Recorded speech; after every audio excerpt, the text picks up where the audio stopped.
Ya, selamat sore Bapak Ibu sidang jemaat Tuhan. Pada kesempatan saat ini kita akan belajar kembali di dalam pendalaman Alkitab dan kita membahas mengenai Kidung Agung pasal yang ketiga. Dan sebelum kita akan membaca dan merenungkannya, mari kita akan berdoa bersama-sama. Bapa di surga, kami mengucap syukur jikalau pada kesempatan saat ini boleh kembali kami merenungkan kebenaran firman-Mu di dalam Kidung Agung pasal yang ketiga ayat yang pertama sampai ayat yang ke-11 ini ya Tuhan. Tolonglah kami, biarlah apa yang kami baca renungkan bersama-sama meneguhkan kami, akan membawa kami semakin hari semakin mengasihi dan setia kepada Engkau ya Tuhan. Dan boleh kami aplikasikan di dalam hidup kami sehari-hari. Terlebih khusus ya Tuhan, baik di dalam keluarga kami maupun di dalam setiap apa yang kami kerjakan dan kami lakukan. Allah Roh Kudus yang akan menolong kami semua, memberikan kami kepekaan supaya firman-Mu itu mengubah kehidupan kami, sehingga hidup kami semakin hari semakin memperkenankan hati Tuhan. Terpujilah Engkau ya Tuhan, di dalam nama Tuhan kami Yesus Kristus. Kami berdoa dan mengucap syukur. Haleluya. Amin. Ya, Bapak Ibu sidang jemaat Tuhan, pada kesempatan saat ini kita akan belajar bersama-sama akan kebenaran firman Tuhan di dalam Kidung Agung pasal yang ketiga, ayat yang pertama sampai ayatnya yang ke-11. Nah, Bapak Ibu, mari kita akan membuka Alkitab kita dan kita akan membacanya bersama-sama ya. Demikian bunyi kebenaran firman Tuhan. Impian mempelai perempuan. Di atas ranjangku pada malam hari kucari jantung hatiku. Kucari tetapi tak kutemui dia.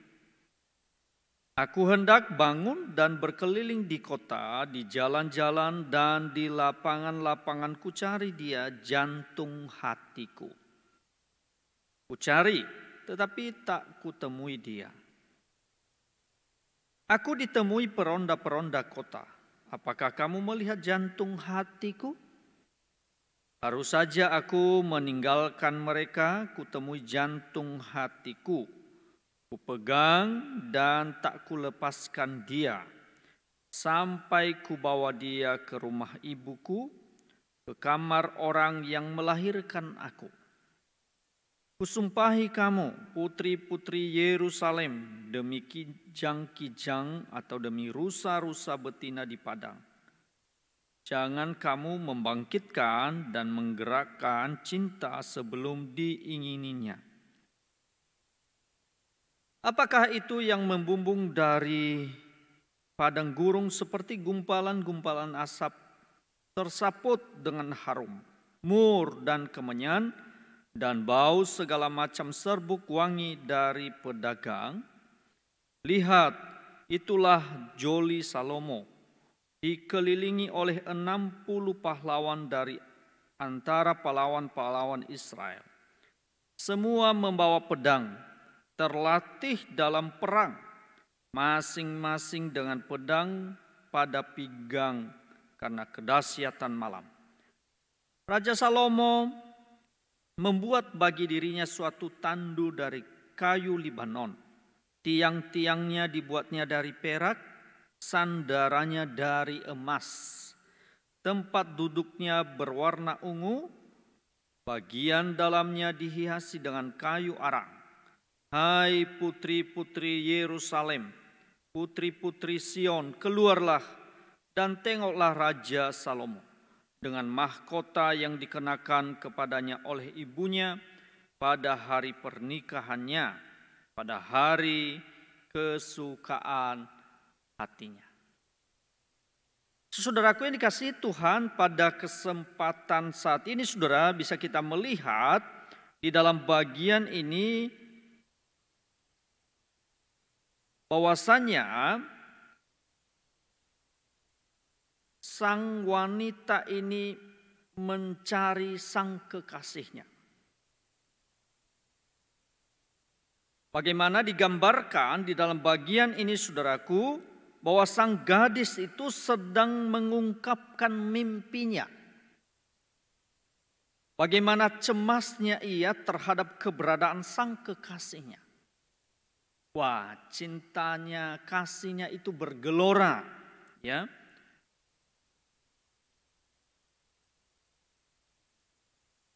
Saudaraku yang kasih Tuhan,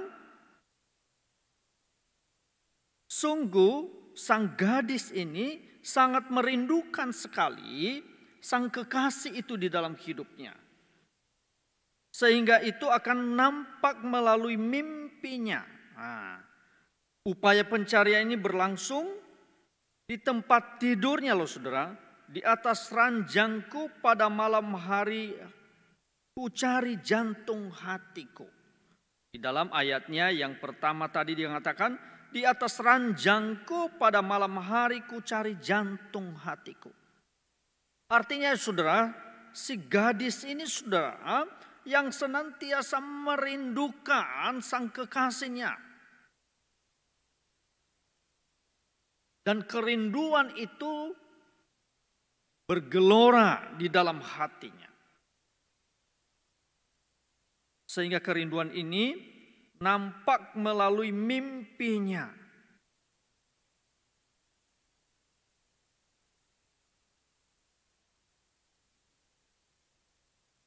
Kalau kita perhatikan saudara, di bagian ini saudara, bahwa mencari sang kekasih di sampingnya. Kita melihat tampaknya dia memiliki perasaan ditinggalkan oleh sang kekasih. Hal ini membangkitkan kerinduan yang besar terhadap sang kekasih dan ingin segera bertemu dengannya. Jadi saudara, semua perasaan dan pikiran kemudian apa? Membawanya masuk di dalam mimpinya di malam hari. Tentang siapa? Yaitu tentang kekasihnya.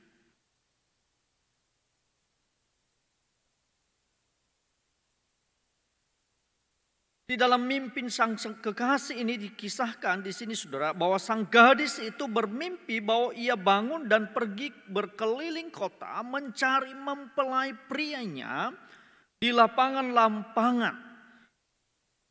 Nah, itu yang dikatakan tadi di dalam bagian kebenaran firman Tuhan.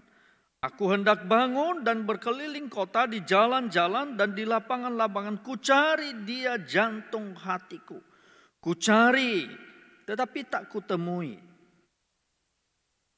Sangat penting di sini Bapak Ibu dan saudara-saudaraku yang kekasih, di dalam bagian ini ada satu kerinduan yang dalam dari seorang gadis ini untuk mau mencari sang prianya itu.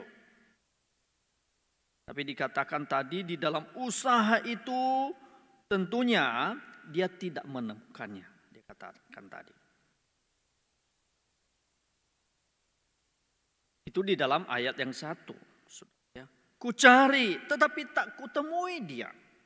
Tetapi setidak-tidaknya saudara ada satu gelora kerinduan yang begitu dalam. Seluruh pikiran dan perasaannya itu dia curahkan kepada sang kekasih. Ini sangat penting. Dia curahkan, dia arahkan kepada sang kekasih itu.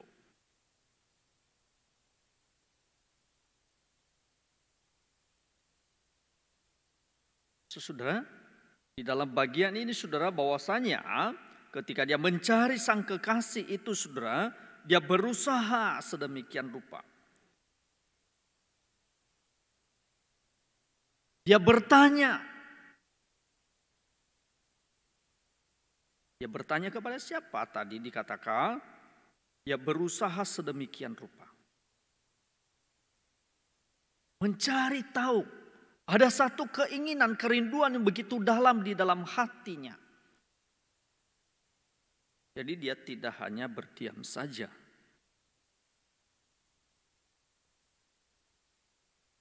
Nah, saudaraku ini kasih Tuhan, di dalam bagian ini kemudian dikatakan bahwasannya di tengah-tengah ketidakputusasaannya itu saudara, walaupun dia tidak menemukannya, tetapi di dalam bagian ini saudara, Justru saudara di dalam ayat yang ketiga itu saudara dia mengatakan aku temui dia.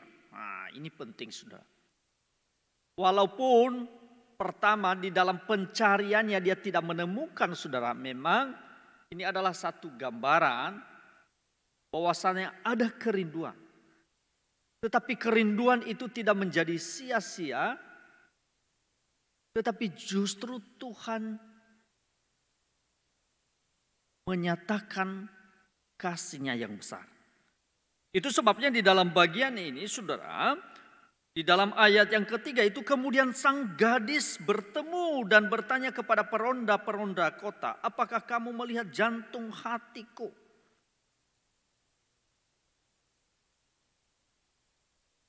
Semangatnya itu saudara. Ketika dia menemukan satu tantangan demi tantangan, pergumulan demi pergumulan tidak menjadikan dia menjadi patang arang. Hatinya tidak kasihnya kepada sang kekasihnya untuk bertemu itu juga tidak menjadi ciut. Semangatnya dan gairahnya itu tidak menjadi berkurang saudara ya. Tetapi dia terus berusaha untuk bagaimana caranya untuk menemukan sang kekasih itu. Bahkan di dalam ayat yang ketiga itu saudara, aku ditemui peronda-peronda kota, apakah kamu melihat jantung hatiku?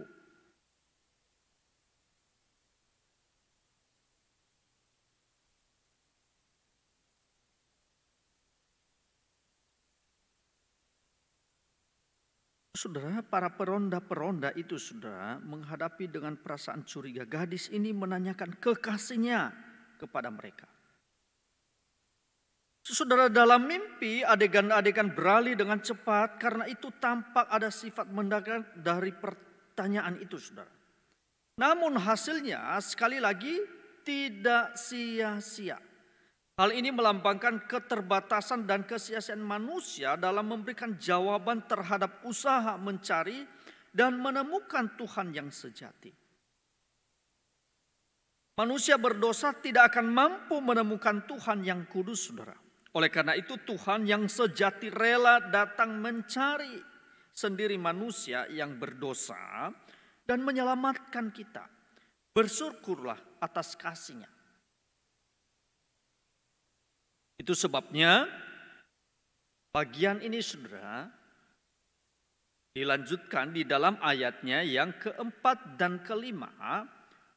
Bahwasanya sang gadis itu, sang kekasih itu ditemukan.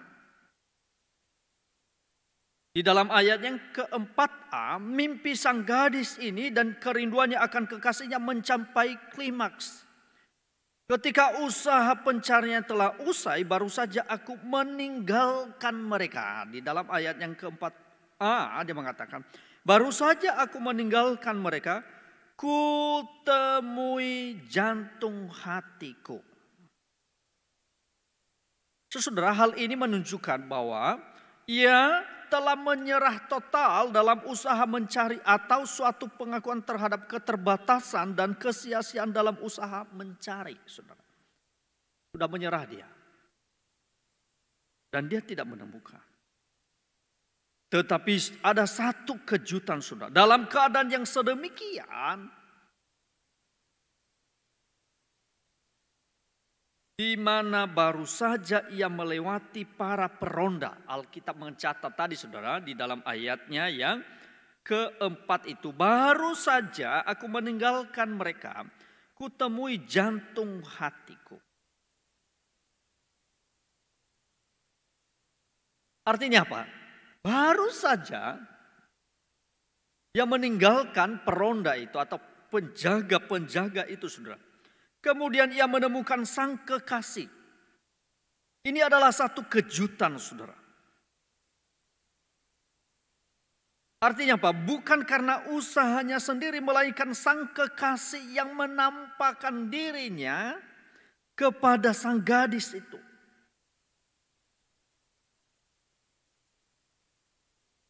Dia menampakkan dirinya kepada gadis itu.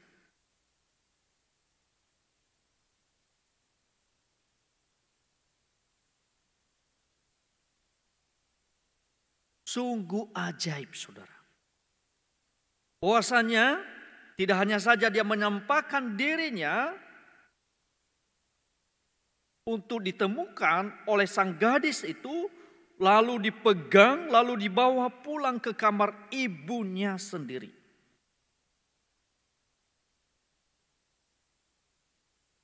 Suatu sukacita yang besar, saudara, ketika apa? Sang kekasihnya itu dia menunjukkan dirinya kepada sang gadis itu. Dia rela untuk menemukan sang gadis itu sendiri, saudara. Dan itu adalah satu kebahagiaan yang besar. Bahkan sang kekasih itu, sang pria itu, dia dengan sukacita membiarkan dirinya untuk ditemukan, bahkan membiarkan dirinya untuk dipegang oleh sang kekasih itu. Bahagianya ketika bertemu. Maka tidak heran saudaraku yang dikasihi Tuhan di dalam bagian kebenaran firman Tuhan, bahwasanya di dalam ayatnya yang keempat itu saudara, baru saja aku meninggalkan mereka, kutemui jantung hatiku. Lalu setelah itu kupegang dan kulepaskan dia sampai kubawa dia ke rumah ibuku, ke kamar orang yang melahirkan aku.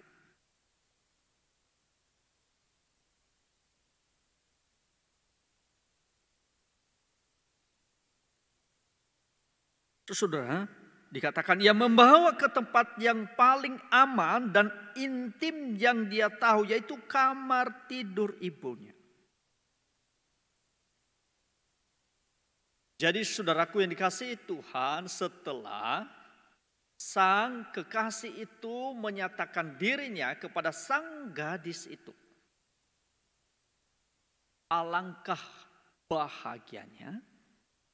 Lalu dia pegang sang kekasihnya itu, lalu dia bawa kemana?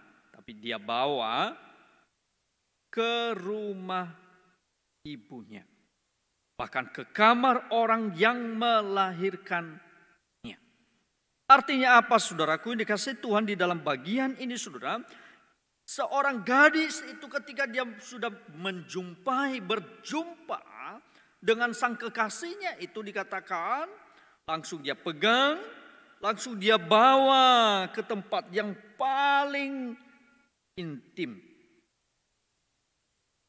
paling aman.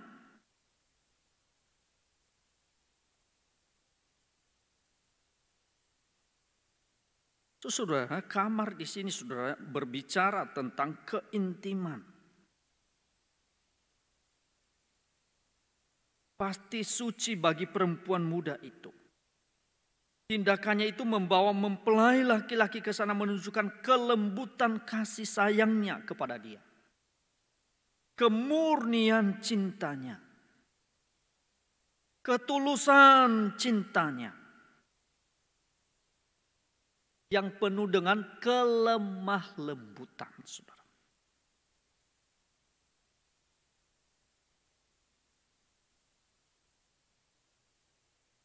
Keinginan untuk membawa pemuda itu, saudara, ke rumah ibunya memperlihatkan ada satu nilai kekeluargaan yang baik. Ada satu relasi yang begitu intim. Dan itu dia tidak sia-siakan kesempatan itu.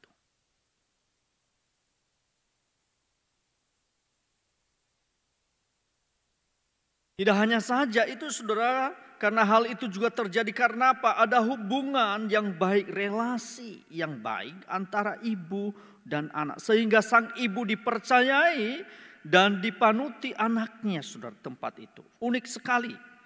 Di dalam mimpinya, dia kembali menyaksikan kehadiran putri-putri Yerusalem di mana sang gadis mengulangi ungkapan yang sama di dalam bagian ini. Sungguh sesuatu hal yang indah, saudara.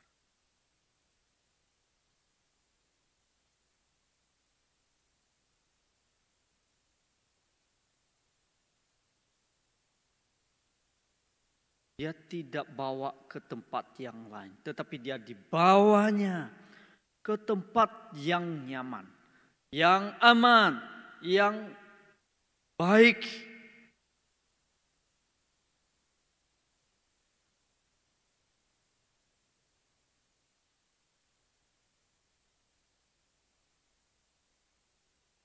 Sungguh Bapak Ibu dan saudara-saudara sekalian, di dalam bagian ini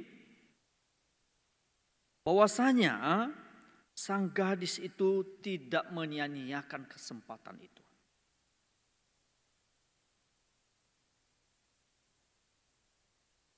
Ada satu hubungan yang intim dengan kekasihnya itu. Dia tidak mengabaikannya. Justru itu adalah satu sukacita yang besar di dalam hidupnya.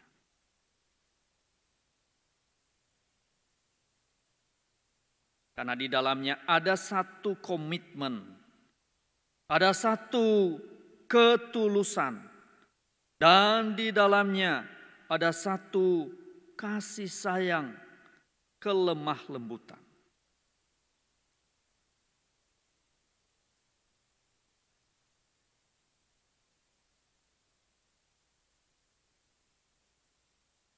Nah, saudaraku yang kasih Tuhan, ini adalah satu di dalam menjalin relasi, ya. Relasi di dalam misalnya membangun relasi dengan pasangan. Suami dan istri, di dalamnya ada satu komitmen, di dalamnya ada satu kejujuran, di dalamnya ada satu ketulusan, di dalamnya penuh dengan kasih mesra. Jadi tidak didasari dengan kemunafikan atau kepalsuan. Saling menjaga kekudusan satu dengan yang lain.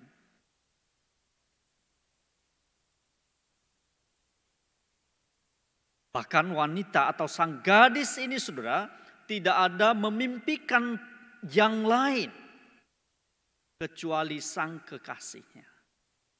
Tidak ada di dalam hatinya timbul seseorang yang lain kecuali sang kekasihnya.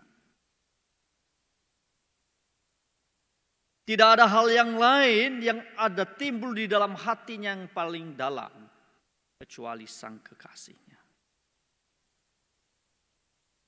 Artinya apa saudara?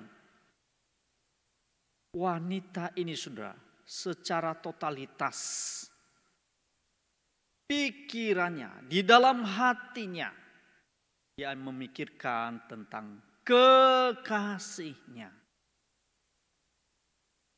Saudaraku yang dikasihi Tuhan, di dalam bagian kebenaran firman Tuhan ini saudara, menunjukkan hubungan kita dengan Kristus seharusnya seperti hubungan dua kekasih yang memadu cinta dalam kebebasan sesuai dengan firman-Nya. Penuh kasih, ketulusan dan kejujuran dan komitmen. Bagaimana hubungan kita dengan Kristus saat ini?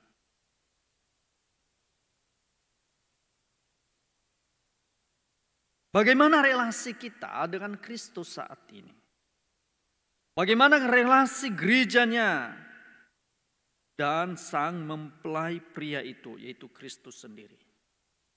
Jangan-jangan saudara, kita memimpikan yang lain. Kita merindukan yang lain.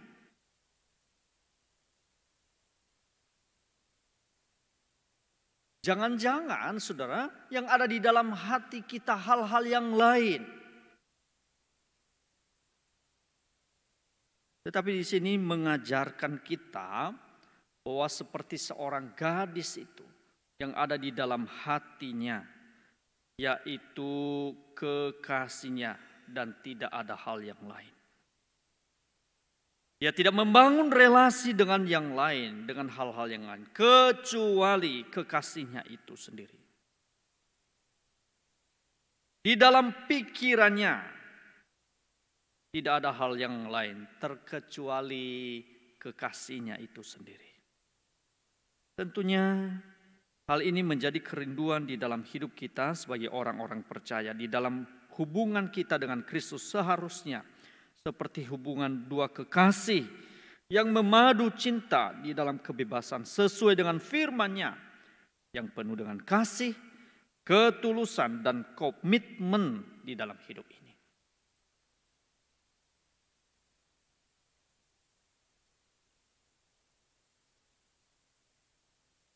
Saudaraku yang dikasihi Tuhan, di dalam bagian ini saudara di dalam ayatnya yang kelima, keenam, dan ke-7 sampai 8 saya bacakan buat Bapak Ibu dan saudara-saudara sekalian ya. Kusumpahi kamu putri-putri Yerusalem demi kijang-kijang atau demi rusa-rusa betina di padang. Jangan kamu membangkitkan dan menggerakkan cinta sebelum diingininya. Apakah itu yang membumbung dari padang gurun seperti gumpalan-gumpalan asap?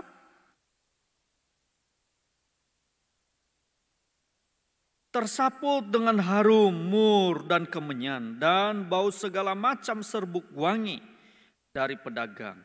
Ayat yang ke-7, saudara.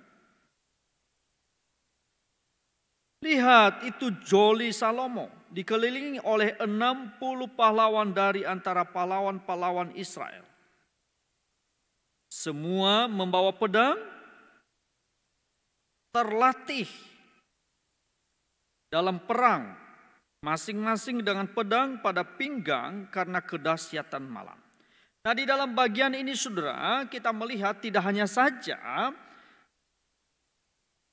sang gadis seolah-olah tadi kehilangan kekasihnya, tetapi dia terus mencarinya sampai dia bertemu. Sampai bertemu dengan jantung hatinya.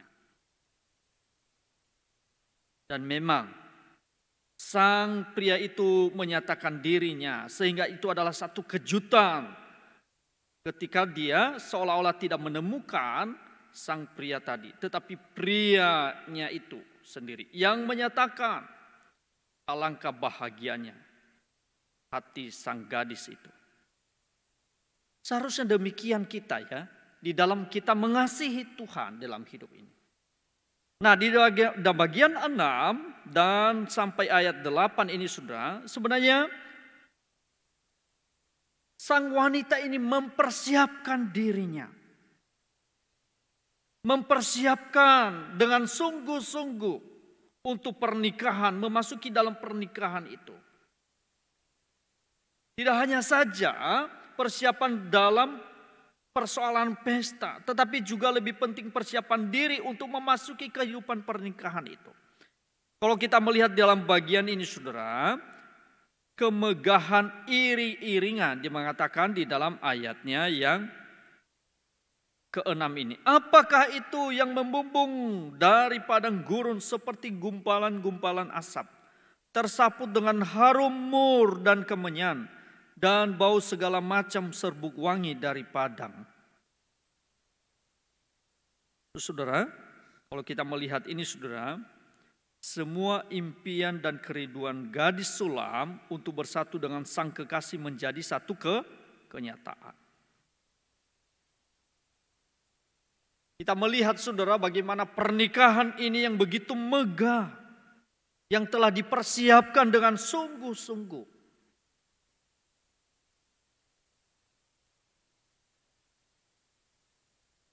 Sekali lagi semua impian dan kerinduan gadis Sulam ini saudara untuk bersatu dengan sang kekasihnya menjadi kenyataan.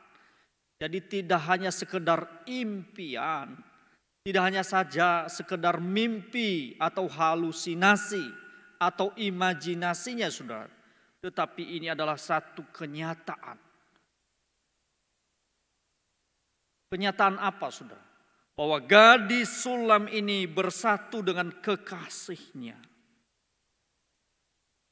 Saudaraku yang dikasihi Tuhan, banyak orang kagum dan terpesona melihat sesuatu yang membumbung dari padang gurun sehingga gumpalan-gumpalan asap. Kagum.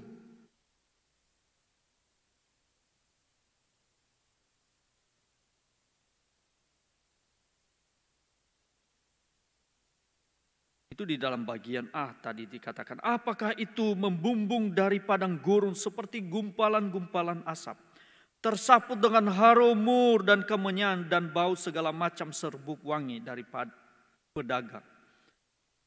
Saudara, banyak orang yang menjadi kagum, terpesona melihat sesuatu yang membumbung dari padang gurun seperti gumpalan-gumpalan asap. Saudara, gumpalan-gumpalan asap menunjukkan bahwa selama berlangsungnya iring-iringan, banyak dupa harum yang dibakar yang menandai kemegahan dari iringan-iringan itu, saudara. Katakan di dalam bagian 6b tadi dikatakan, mur dan kemenyan dan bau segala macam serbuk wangi dari pedagang, menambah keagungan dan pentingnya apa yang tampak muncul dari padang gurun itu. Artinya apa, saudara? Sungguh hal ini sudah dipersiapkan dengan sungguh-sungguh. Untuk apa? Untuk masuk dalam pernikahan itu.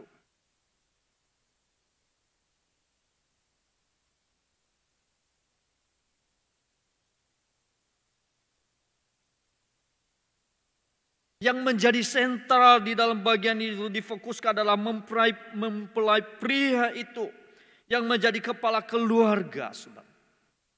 Itu menjadi sentral. Sang gadis sulam mempersiapkan diri menyambut iring-iringan dari mempelai prianya, saudara.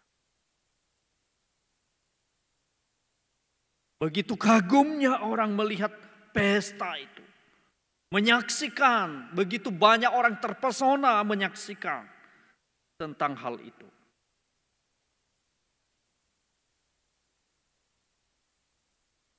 Saudaraku yang kasihi Tuhan, kedatangan iring-iringan mempelai diawali dengan suatu bentuk pertanyaan, saudara. Ayat ini memberikan satu jawaban. Lihat, itu Joli Salomo. Di dalam ayatnya yang ke-7a. Ya, saya sekali lagi membacakan hal itu ya. Lihat, itulah Joli Salomo, dikelilingi oleh 60 pahlawan dari antara pahlawan-pahlawan Israel. Joli Salomo di sini adalah sebuah tandu mewah dari kayu aras, saudara ya. Kidung Agung pasal 1, 16-17. Perak dan emas dikatakan di sana ya. Saudara, mungkin kereta ini mempunyai kursi yang diletakkan pada sebuah panggung kecil yang diusung dengan galah panjang oleh 4 orang atau lebih, saudara. Jadi tandu seperti ini mungkin mempunyai tirai di sekelilingnya yang dapat ditutup untuk keleluasan pribadi atau untuk menghindari debu, saudara. Nah, setelah iring-iringan itu, saudara, lebih dekat dapat diketahui bahwa iringan itu adalah iringan raja. Memang orang senang akan pertunjukan, karena itu kemudian diberi perincian 60 pahlawan dari antara pahlawan-pahlawan Israel.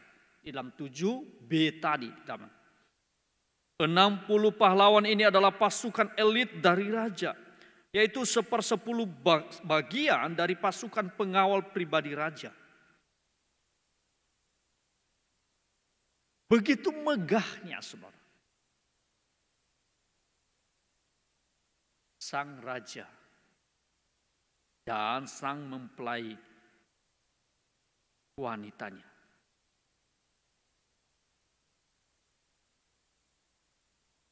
Saudaraku yang dikasihi Tuhan, dalam bagian ini kita bisa melihat bagaimana karya Tuhan yang begitu hebat itu.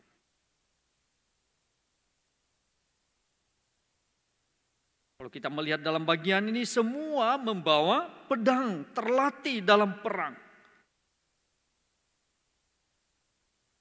Jadi bukan main-main semuanya ini, saudara, sudah dipersiapkan. Mereka semua adalah prajurit berpengalaman dalam melindungi raja dan mempelai perempuan dari bahaya apapun yang mungkin mereka hadapi. Khususnya bahaya-bahaya dalam segala macam situasi, saudara. Seluruh pasukan itu penjemputan mempelai wanita dengan segala persiapan yang terbaik Menunjukkan apa, saudara? Betapa besar cinta kasih raja itu kepada sang gadis sulam itu, saudara.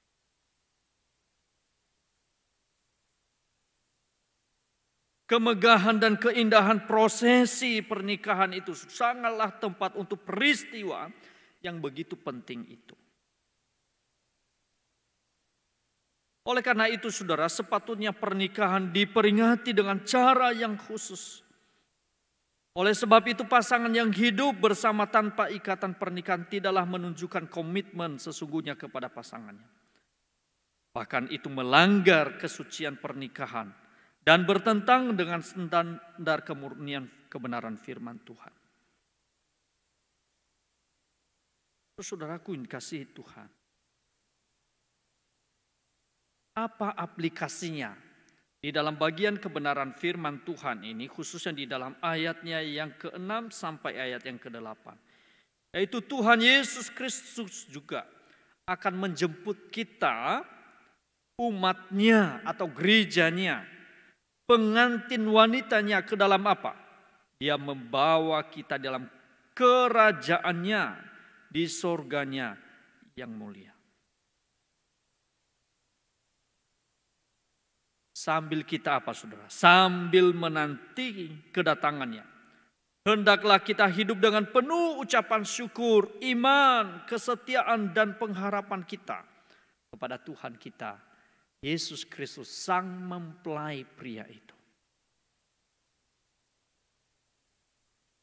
Menanti kedatangannya dengan setia. Hendaklah hidup kita dalam penantian itu penuh dengan ucapan syukur. Iman kita, kesetiaan dan ketaatan dan pengharapan kita kepada Tuhan. Seperti layaknya seorang gadis sulam tadi yang menantikan sang Raja Salomo.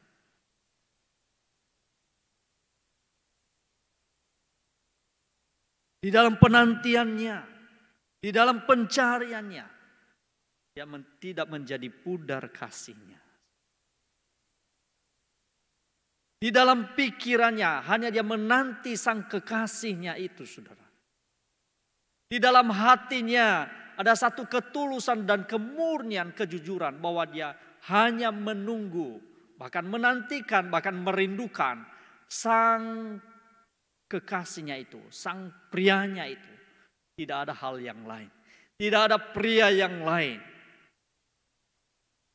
Bahkan seluruh hidupnya dia serahkan kepada sang prianya. Itu yang menjadi sebenarnya bagian di dalam hidup kita sebagai orang-orang yang percaya, di dalam kita menantikan Kristus sebagai mempelai pria kita.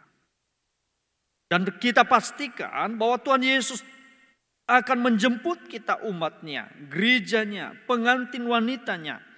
Dan dia membawa kita ke tempatnya dalam kerajaannya yang begitu megah dan mulia itu. Seperti halnya Salomo membawa gadis sulam itu, dia bawa di dalam kerajaannya, saudara. Dia bawa dalam tempatnya dengan penuh apa? Penuh iring-iringan yang begitu megah. Bahkan sampai mereka hadir di tempatnya. Sang mempelai pria itu, dia tidak pernah juga membiarkan sang mempelai wanita itu hidup dalam kekecewaan. Sang mempelai pria itu dia tidak membiarkan sang gadis itu hidup di dalam keputusasaan. Tidak, saudara. Dia hadir. Dia menepati janjinya. Bahkan dia juga membiarkan dirinya untuk dinikmati oleh sang mempelai wanitanya. Saudara, kadang-kadang kita di dalam penantian itu, saudara, memang tidaklah gampang, saudara ya. Ada banyak saja godaan, Ada banyak saja rintangan yang menghalangi kehidupan kita. Di dalam penantian kita sebagai gerejanya, di dalam dunia ini tentu orang-orang percaya, ada banyak saja yang kadang-kadang mengkaburkan perhatian kita kepada Tuhan. Tapi sekali lagi kita akan terus mengarahkan perhatian kita kepada kekasih kita, yaitu Tuhan kita Yesus Kristus. Nah, saudaraku yang dikasihi Tuhan, dilanjutkan di dalam ayatnya yang ke-9, 10 dan 11. Dia mengatakan tadi saudara, Raja Salomo membuat bagi dirinya satu tandu dari kayu Libanon. Tiang-tiangnya dibuatnya dari perak, sandarannya dari emas, tempat duduknya berwarna ungu. Bagian dalamnya dihiasi dengan kayu arang. Hai putri-putri Yerusalem, putri-putri Sion, keluarlah dan tengoklah Raja Salomo dengan mahkota yang dikenakan kepadanya oleh ibunya pada hari pernikahannya, pada hari kesukaan hatinya. Saudara, di dalam bagian ini sudah bisa kita belajar satu kebenaran bahwasanya dia menjadi kepala dari keluarga itu sendiri. Dia menjadi tulang punggung keluarga itu. Dan wanita itu sebagai penolongnya.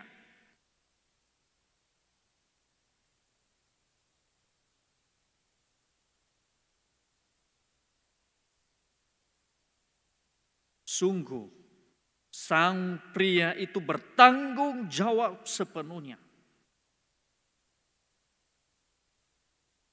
Dia menyiapkan, bertanggung jawab terhadap keluarganya dan wanitanya sebagai penolong. Saudaraku yang dikasihi Tuhan, pria dan wanita sering tidak mengerti pasangannya karena perbedaan, saudara.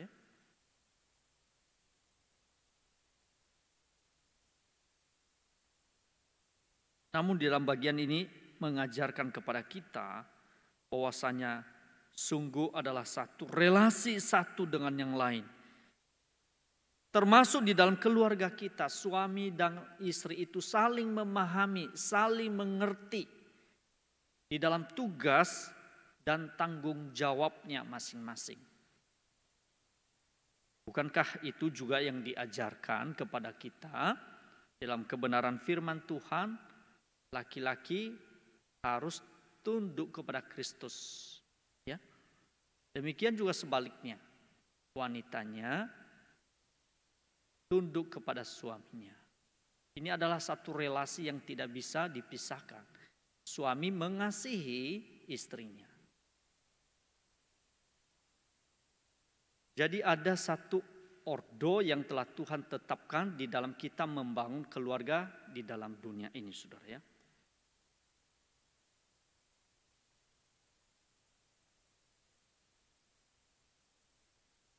Tidak hanya saja kita masa-masa menjalin relasi satu dengan yang lain atau masa-masa muda, saudara.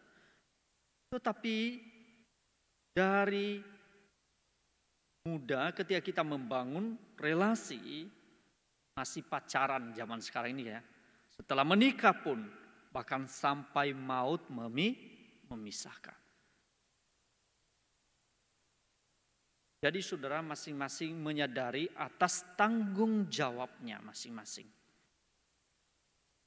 Tidak hanya saja masing-masing mengerti tanggung jawab, tetapi juga melakukan tanggung jawabnya masing-masing.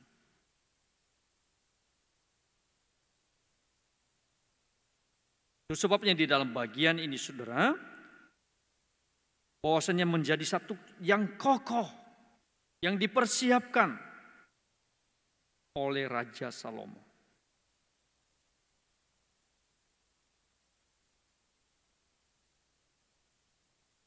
Dan tentunya saudara, sang wanita itu mereka menikmati suasana yang indah di dalam keluarga itu. Maka ditutup di dalam bagian ini saudara, tiang-tiang dibuatnya dari perak, sandarannya dari emas, tempat duduknya berwarna ungu, bagian dalamnya dihiasi dengan kayu arang. Hai putri-putri Yerusalem, putri-putri Sion, keluarlah dan tengoklah Raja Salomo dengan mahkota yang dikenakan kepadanya oleh ibunya pada hari pernikahannya dan pada hari kesukaan hatinya. Saudara, pada bagian ini biarlah menolong kita untuk boleh kita senantiasa dalam kita membangun keluarga. Ingat yang pertama dulu bahwasanya Tuhan mengasihi gerejanya. Dan yang tentunya gerejanya juga harus setia kepada kepala gerejanya, atau yaitu Kristus. Dia akan menjemput kekasihnya. Nah, di dalam menjemput kekasihnya kita harus menantikan dia dengan apa? Kemurnian, kesetiaan, ketaatan, dan ketulusan hati kita. Dan penaklukan diri kita kepada sang mempelai pria itu, yaitu Yesus Kristus yang adalah kepala gerejanya. Kiranya Tuhan memberkati Bapak, Ibu, dan saudara-saudara sekalian melalui renungan ini. Dan juga nanti akan ditambahkan oleh Bapak Penatua Lindra Haryanto hal-hal yang mungkin terlewatkan. Mari kita akan berdoa. Bapa di surga, terima kasih buat kebenaran firman Tuhan pada saat ini. Dalam menjadi juga kami sebagai mempelai wanita-Mu ya Tuhan, persiapkan diri kami, dan alangkah bahagianya kami ketika kami bersama-sama dengan Engkau. Alangkah indahnya ketika kami menundukkan diri kepada Engkau. Karena Engkau tidak pernah mengecewakan orang-orang yang menantikan Engkau. Engkau tidak pernah membiarkan kami hidup dalam keputusasaan. Bahkan Engkau tidak pernah membiarkan kami hidup dalam keraguan-raguan dan kebimbangan. Tetapi Engkau senantiasa datang menghampiri kami, bahkan memberikan kepastian bahwa Engkau adalah setia kepada setiap kami gereja-Mu, anak-anak-Mu. Terpujilah Engkau ya Tuhan, Roh Allah Roh Kudus yang akan menolong kami dan memberkati kami masing-masing. Di dalam nama Tuhan kami Yesus Kristus kami berdoa. Haleluya. Amin.